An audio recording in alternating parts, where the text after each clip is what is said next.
have on the line via Skype, we have Maurisa Gibson-Bailey, sports scientist, exercise physiologist, who's joining us for our regular segment From Playground to Podium. Good morning, Maurisa.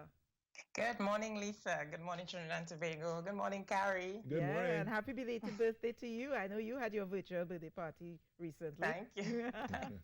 All right, so the last time you were here, we spoke briefly about the ACSM's COVID-19 strategy of sit less, move more. Tell us more about that strategy.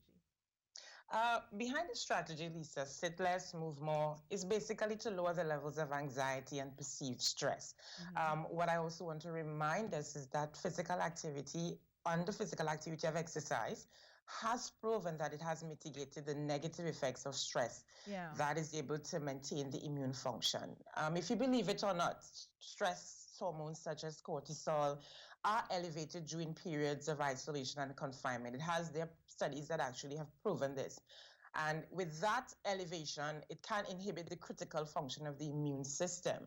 So when that stress response happens, the ability of our T cells to multiply in response to infectious agents are markedly reduced.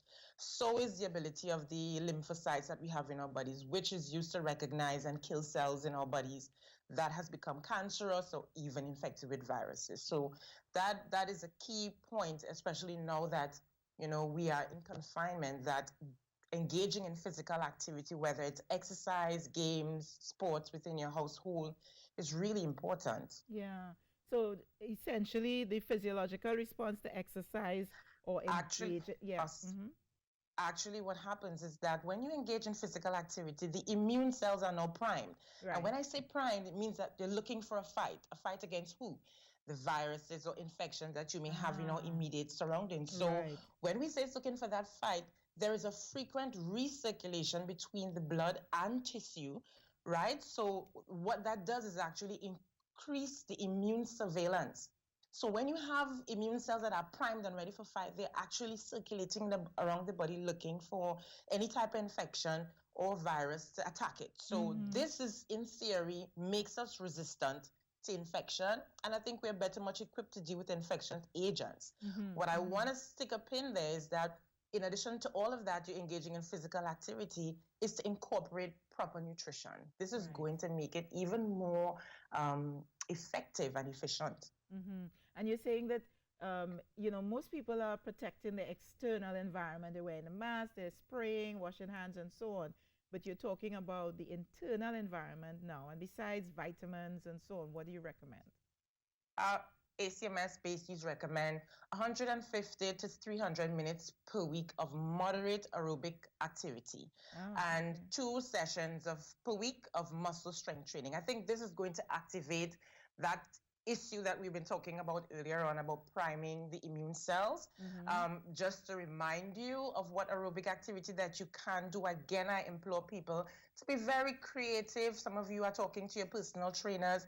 You put on your music, you walk briskly around the house, up and down the stairs, you dance to your favorite music, jump rope. If your joints can handle it, you do jump rope, jog in place, do jumping jacks, high knees.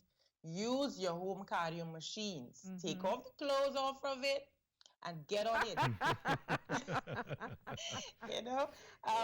Reminder of muscle strength training. I see you guys are doing plank, which is great. People could follow you. You perform yoga, deep breathing, and mindfulness could also reduce anxiety. Squats, push-ups against the wall. Use a kitchen counter. I've seen a video, ACMS video, where a woman she's washing wares and she just takes a 2-minute break and she does leg raises, side leg raises, lunges, crunches. So you can be creative. It's really getting active, not sitting, but moving more, whether it's 2, 5, 10, 20 minutes accumulations of it to get your 150 to 300 minutes in. And I like how you said take the clothes off the treadmill. Carrie burst out laughing at that one. So, Maurisa, what about if you are at home with the children now? Because the children are going to be home for even a longer period. Yes, 5 months, Lisa. I think this is a great opportunity for me now to incorporate the playground concept at home. And I want to use this opportunity to educate parents. Now, usually I'm I'm going out on a limb here saying maybe parents getting to the point where their child or children actually mount the podium, and that's years after.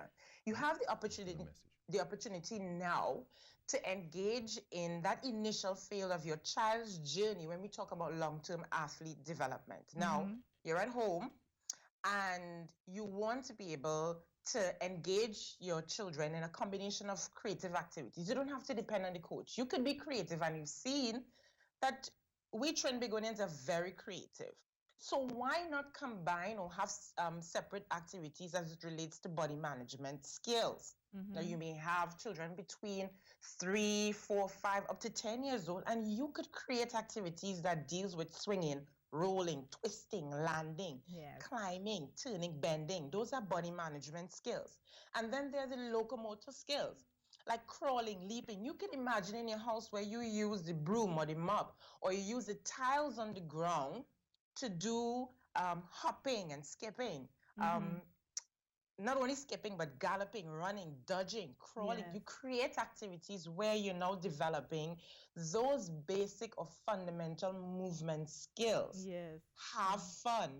Make sure that it's unstructured, and be creative. Again, you are creating, or we should be able to create that opportunity where parents are now able to understand and have first-hand knowledge of the physical literacy of your charges, of your children.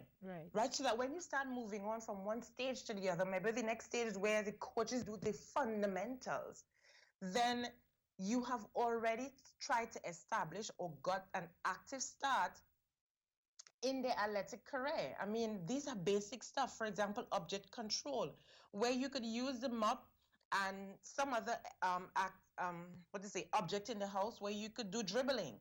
It imitates that of hockey, catching, striking, bouncing. You could use a pot spoon, so you be creative with your children at home. I know yesterday, my son and I, there is the tiles with the ABC on it, and I'm telling him, you jump from M to P at a distance, and that resembles that of doing long jump. So you can be that first initial coach to your child. You are able to have that impact. You could understand indirectly the long-term athlete development. It comes as if we are actually rebooting the talent pool. They're home for 5 months approximately. Right? And I think that once you engage them in these different activities, what you're doing consistently is that you're developing the brain function, coordination, gross motor skills, even their emotions. Marisa, because you're not waiting for them to have gold medals. You actually started the process now. Because we're talking about from playground to podium. And Marisa, the good news is that you're going to be with us for a while, because you're here with us every Friday for this new series. But we have to stick a pin in it there. Always so wonderful talking with you, Maurisa Gibson-Bailey. Thank you. Exercise physiologist, sports scientist, extraordinaire. We're going to leave it there.